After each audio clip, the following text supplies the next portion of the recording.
Muito bem, meus caros. Vamos analisar agora dois temas importantes. A política de atendimento voltada à infância e à juventude e também as entidades de atendimento. Tá legal? Seguinte, o Estatuto da Criança e do Adolescente ele é dividido em duas partes. Existe a parte geral e existe a parte especial. Tá? A parte geral, do artigo 1º ao artigo 85. A parte especial, do artigo 86 em diante. Então, artigo 1º ao artigo 85, parte geral, parte especial, do 86 em diante do Estatuto. Certo? Bom, a política de atendimento voltada à infância, ela inaugura justamente essa parte especial, que é a partir aqui do artigo 86 do Estatuto. E o 86, ele indica o seguinte: a política de atendimento dos direitos da criança e do adolescente faz-se-á através de um conjunto articulado de ações governamentais e não governamentais da União, dos Estados, do Distrito Federal e dos municípios. Nós já falamos isso aqui uma vez para vocês, né?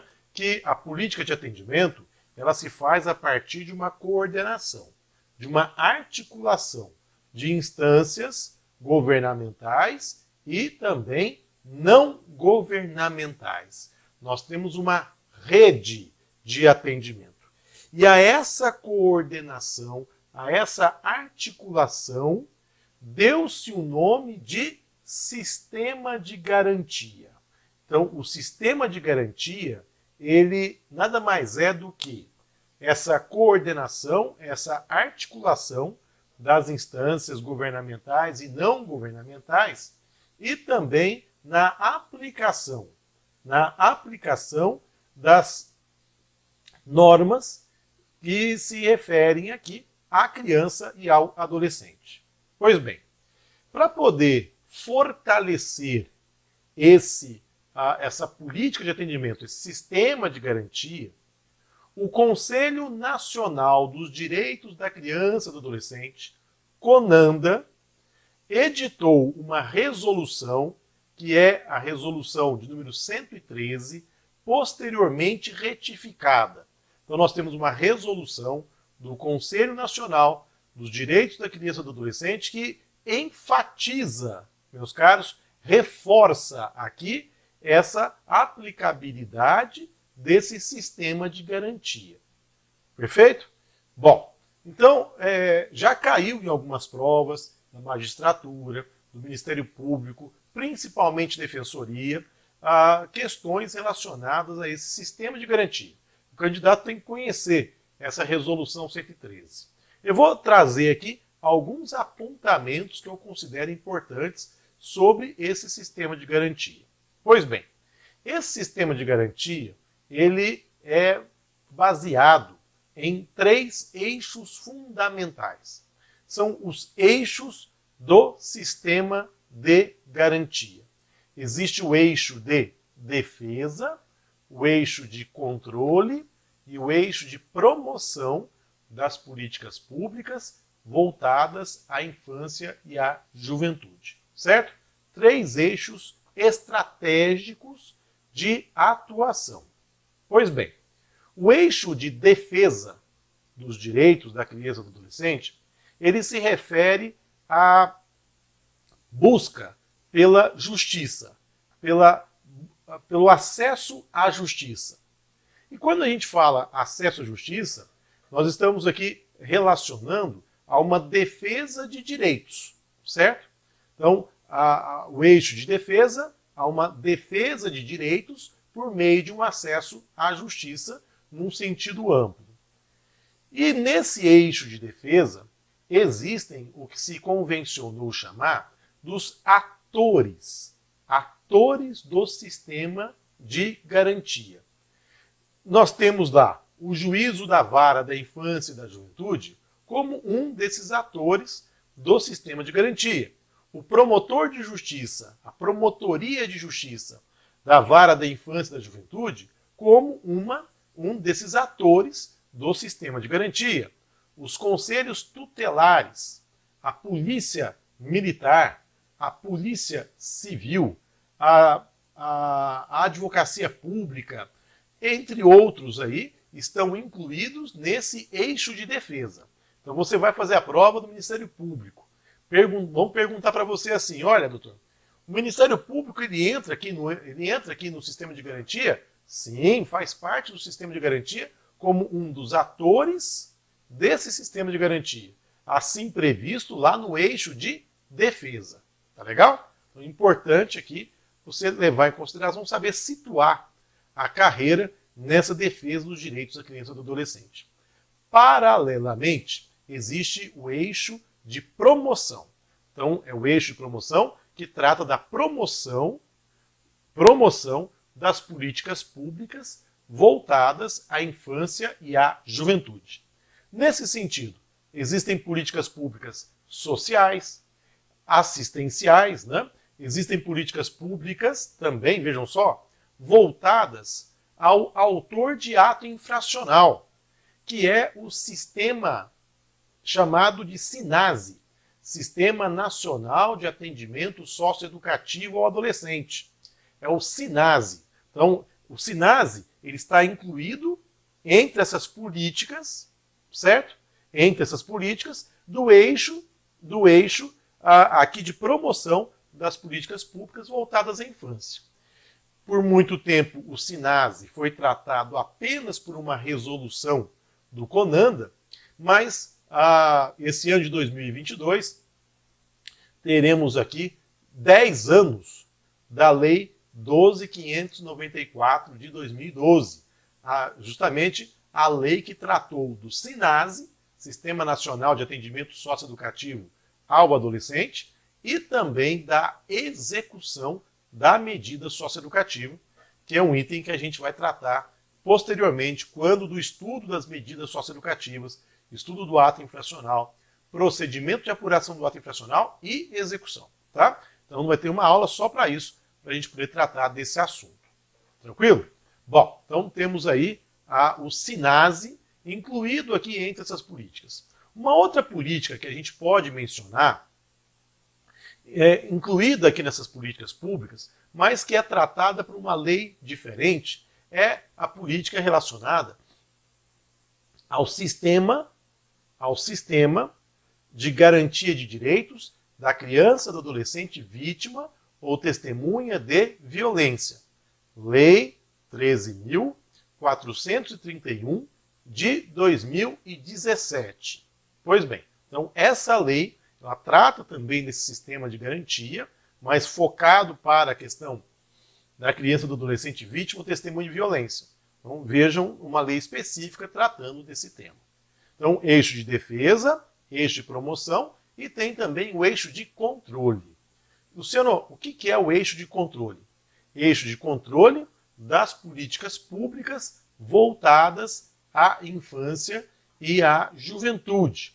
Luciano, como se dá esse controle? Nós temos aí o controle por meio dos conselhos de direitos, dos conselhos setoriais e também dos próprios tribunais de contas. Então eles vão compor esse eixo de controle. O que é isso aí? O controle das políticas públicas voltadas à infância, então tem esses atores aí, e tem entre eles os conselhos de direitos, que a gente vai analisar daqui a pouco, que não se confundem com os conselhos tutelares. O conselho tutelar tem uma finalidade, o conselho de direitos tem outra finalidade, outra composição, outras características, certo? E a gente vai analisar isso daqui a pouco. Bom, ficou claro, meus caros?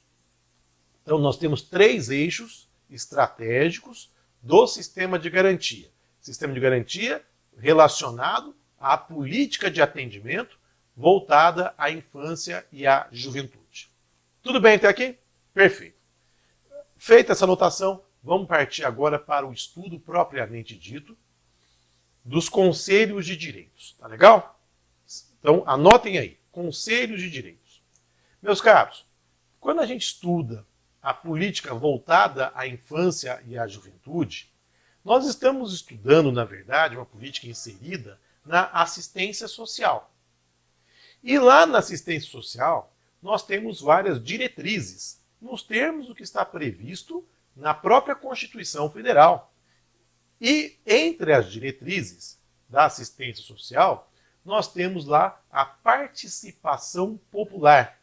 E além disso, a descentralização das decisões, certo? Participação popular, descentralização das decisões. Então, nesse sentido, nós temos conselhos, por exemplo, de direito dos idosos, existem os conselhos do direito, Conselho do Meio Ambiente, Conselho Nacional do Meio Ambiente, Conselho Municipal do Meio Ambiente, Conselho Estadual do Meio Ambiente, Conselho Nacional da Pessoa com Deficiência, estadual, municipal e assim por diante. Esses conselhos, eles representam a participação popular, a participação do povo ou da sociedade civil, certo? Na tomada de decisões para políticas públicas voltadas a determinadas pessoas. E no caso da criança e do adolescente, isso fica mais claro, porque nos termos do artigo 227 da Constituição, nós temos que se trata de responsabilidade, um dever jurídico da família, da sociedade e do Estado de promover aqui essa defesa dos direitos da criança e do adolescente. Então, a sociedade ela tem esse dever jurídico de participar também da escolha, da tomada de decisões voltadas aqui à infância. Perfeito? Por conta disso que nós temos esses conselhos de direitos da criança e do adolescente. Bom, os conselhos de direitos existem no âmbito nacional, estadual e municipal. Então, você tem o Conselho Nacional dos Direitos da Criança, que é o CONANDA. Existem os conselhos estaduais. Cada estado tem o seu conselho estadual e cada município deve ter o seu conselho municipal dos direitos da criança e do adolescente. Vejam, um conselho de direitos representa aqui a natureza jurídica de órgão. Nós não estamos diante de uma pessoa jurídica. Não se trata de pessoa jurídica. Se trata de um órgão. Um órgão inserido aqui no âmbito da respectiva administração pública. Embora seja um órgão inserido no âmbito aqui da administração pública, ele tem algumas características que lhe são próprias. Então nós temos aqui que esses conselhos de direitos são regidos principalmente por dois princípios. Princípio da paridade e princípio da deliberação. Tá? São dois princípios aí, da paridade e da deliberação. Bom, qual é o significado do princípio da paridade? Nós temos aqui que os conselhos de direitos serão compostos por representantes da sociedade civil e também da administração pública. Então, seriam representantes aqui da sociedade civil, da administração pública e paridade, em igual número. Então, se eu tiver 5 representantes aqui dos conselhos, 5 representantes da administração pública, teremos também 5 representantes da sociedade civil. Perceberam? E a presidência, ela é alternada. Ora, nós temos aqui a presidência por algum representante da administração, ora, por algum representante da sociedade civil, certo? Então, Conselho de Direitos, órgão, princípio da paridade. Existe também, eles também são regidos pelo princípio da deliberação, ou seja, eles vão deliberar sobre ações e programas governamentais e não governamentais voltados à infância e à juventude. E as suas deliberações têm natureza vinculativa. As suas deliberações vinculam, são de ordem obrigatória. São de ordem obrigatória. Perceberam, meus caros? Então, natureza obrigatória. Tanto é que, se uma deliberação do Conselho de Direitos não for observada, vamos pensar aqui no âmbito municipal, o Conselho Nacional, aliás, o Conselho Municipal dos Direitos da Criança e do Adolescente, CMDCA, delibera, baixa alguma resolução deliberando sobre algum ponto, tá? E esse ponto ele vincula até mesmo o próprio poder público. Aí é o interessante, vincula até mesmo o próprio poder público. Se o poder público não cumprir, nós temos aqui a viabilidade de que o Ministério Público ajuize a respectiva ação para a tutela aqui dos direitos da infância como um todo, para que seja observado essa deliberação do Conselho Municipal dos Direitos da Criança e do Adolescente. Certo? Então, ponto importante que a gente tem que analisar aqui, tem que levar em consideração esses dois princípios, paridade e da deliberação. Tudo bem? Então, já sabemos que se trata de um órgão, já sabemos quem é que compõe esse órgão, já sabemos aqui os princípios que o regem. Um outro ponto, meus caros. Esses que compõem o Conselho de Direitos, seja nacional, estadual, municipal, eles não podem ser remunerados. Não podem ser remunerados. Certo? Vão exercer aqui uma função relevante, mas não podem ser remunerados pelo exercício, aqui pela atuação no Conselho de Direitos. Legal? Então, mais um ponto aqui importante. Por fim, meus caros, vejam só. Nós temos que no próprio estatuto, lá entre as diretrizes da política de atendimento, que estão previstas no artigo 88. Artigo 88, nós temos lá no inciso de número 2, uma dessas diretrizes indicada da seguinte maneira: criação de conselhos municipais, estaduais e nacional dos direitos da criança e do adolescente, órgãos deliberativos e controladores das ações em todos os níveis, assegurada a participação popular paritária por meio de organizações representativas, segundo leis federal, estaduais e municipais, certo? Então, o que nós temos aqui? Temos essas, entre as diretrizes da política de atendimento, justamente aqui essa necessidade de criação. O que é uma diretriz da política de atendimento? Meus caros, as diretrizes vão representar o plano da política de atendimento exigível para que as linhas de ações ou linhas de ação sejam progressivamente criadas. E o ECA trata, no artigo 87, quais são essas linhas de ação, certo? Então aqui você tem que analisar o 88 e o 87. O 87 trata aqui quais são essas linhas de ação, para que elas sejam implementadas, nós temos aqui as diretrizes dessa política de atendimento. Entre as diretrizes, temos aqui a criação desses conselhos de direitos. Vejam no nosso slide aqui. Então nós temos essa política de atendimento com essas diretrizes.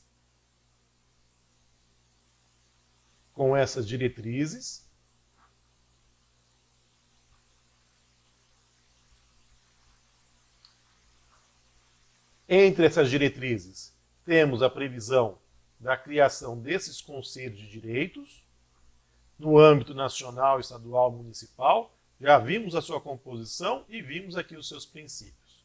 Analisamos os eixos do sistema de garantia. Lembrando que o CONANDA, Conselho Nacional do Direito da Criança, editou essa resolução aqui, 113, posteriormente retificada, certo? E nessa resolução nós temos o fortalecimento do sistema de garantia com a previsão desses eixos estratégicos do sistema de garantia. Perfeito? Muito bem. Então, importante aqui a gente ter isso bem claro, bem em mente, para a gente poder entender. Uma outra diretriz da política de atendimento está prevista no inciso 1 do artigo 88, e que trata da municipalização do atendimento. Artigo 88, inciso 1. Municipalização do atendimento. Luciano, o que significa municipalização do atendimento? Vejam, antes do Estatuto da Criança e do Adolescente, a política pública voltada à infância, ela era de responsabilidade da União. Tanto que nós tínhamos aí órgãos, nós tínhamos aí políticas federais, a própria FEBEM partia dessas políticas federais voltadas aqui à infância. Então, o ECA, o que ele fez? Ele inverteu a pirâmide. Inverteu a pirâmide para que nós tenhamos a municipalização do atendimento. Então, esse atendimento ele deve ser oferecido partindo-se aqui do município, sem prejuízo da responsabilidade solidária, prioritária dos demais entes. E sem prejuízo também daquelas atribuições que estão previstas em lei. Então, por exemplo, a Lei 12.594 de 2012 indicou o seguinte, que medida socioeducativa em meio aberto, exemplo, prestação de serviço à comunidade e a liberdade assistida, serão de gestão de responsabilidade do município. Certo? Agora, medidas socioeducativas que vão importar na restrição da liberdade. Nesses casos, temos medidas socioeducativas de responsabilidade dos estados. Então, vejam, a Lei 12.594 de 2012 traz essa diferenciação. Agora, o próprio ECA trata da medida protetiva de acolhimento institucional. Um exemplo, cuja responsabilidade é do município. Os conselhos tutelares, responsabilidade de provê-los é dos municípios. Então vejam tudo isso focado aqui no princípio da municipalização do atendimento, sem prejuízo da responsabilidade solidária dos demais entes. Se o município não executar essas políticas, nós temos que buscar aqui que elas sejam executadas por outros entes, até mesmo para poder se atender à prioridade absoluta voltada à infância e à juventude. Tudo bem? Bom, então, mais esse ponto aqui, nessa diretriz do artigo 88, inciso 1 do Estatuto. Um outro inciso aqui importante, meus caros, está lá no inciso 4 do artigo 88, que é o seguinte. Para cada conselho de direitos, teremos vinculado um fundo, que é o fundo do Conselho de Direitos.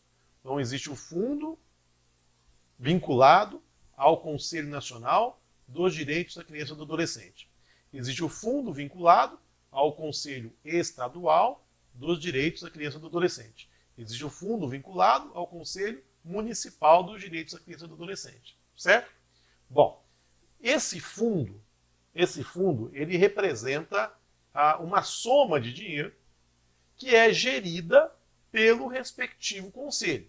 Então, o CONANDA vai gerir uma soma em dinheiro contida lá nesse fundo, certo? Bom, e esse fundo é composto do quê? De quais verbas?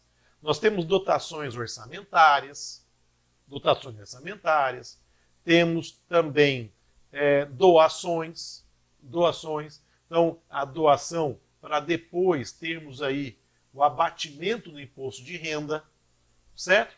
E temos também no caso do fundo vinculado ao Conselho Municipal dos Direitos da Criança e do Adolescente, que as multas aplicadas pelo juízo da Vara da Infância e da Juventude são convertidas para esse fundo vinculado ao Conselho Municipal dos Direitos da Criança e do Adolescente.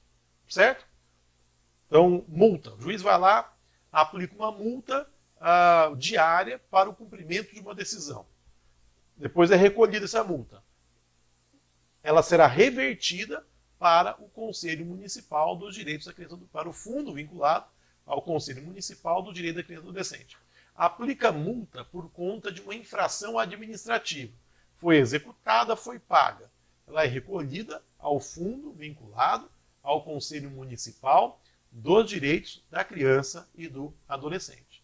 Certo? Então, um detalhe importante que tem que ser aqui verificado nos termos desse inciso aqui, desse inciso de número 4 do artigo 88 do Estatuto da Criança e do Adolescente. Legal? Bom, próximo bloco, vamos lá, para a gente poder analisar as entidades de atendimento.